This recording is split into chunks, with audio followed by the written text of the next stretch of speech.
Сәлем достар, бүгін сіздермен бірге орнай менің каналыма қош келдіңіздер. Видеоны соңына дейін көріп, бүгінгі қытырлақтың оңай рецептісімен бөлісемін. Ол үшін осылай 3 жұмыртқаны кезекпе-кезек бөліп ыдысымызға саламыз.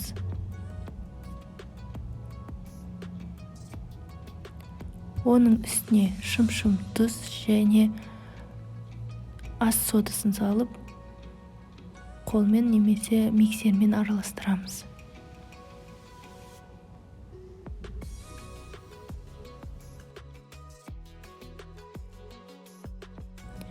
Көз мөлшерімен ұнымызды аз-аздан қоса отырып, қамырды илейтін боламыз.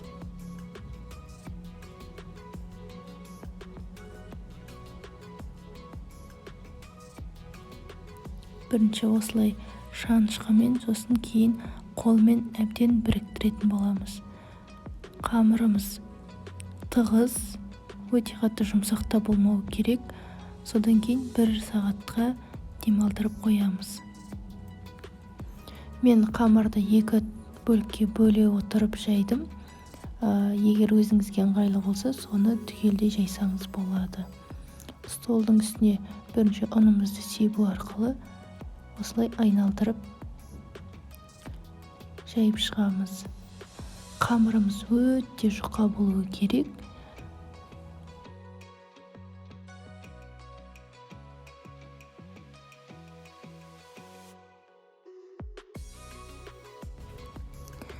Қамырымыз өте жұқа болуы керек. Сол кезде қытырлақ жақсы шығатын болады. Осындай әдемілік үшін ирелеңдеген пышақпен кестік. Аралары өте жақын, жұқа болу керек. Және де төртбұрыштыларымыз де бір-біріне жақын болу. Өйткені қазір майға салған кезде бұлар үлкейетін болады.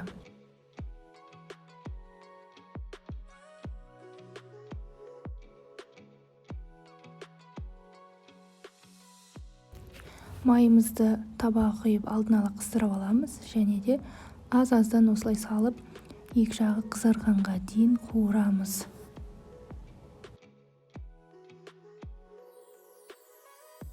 Міне көріп тұрғандарыңыздай 3 кені жұмыртқадан көп қытырлақ шықты. Осыны әрбір қонақ келген сайын осылай сгущенкамен араластырып, столға қойсаңыз өте әдемі және дәмді болады.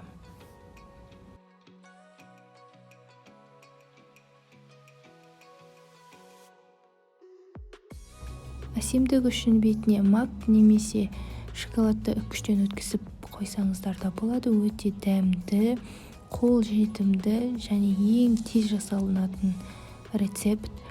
Менің видеомды соңына дейін қарағандарың үшін рахмет. Лүпіл басып, комментарий жазып кетіңіздер. Сіздермен бірге болған Орынай.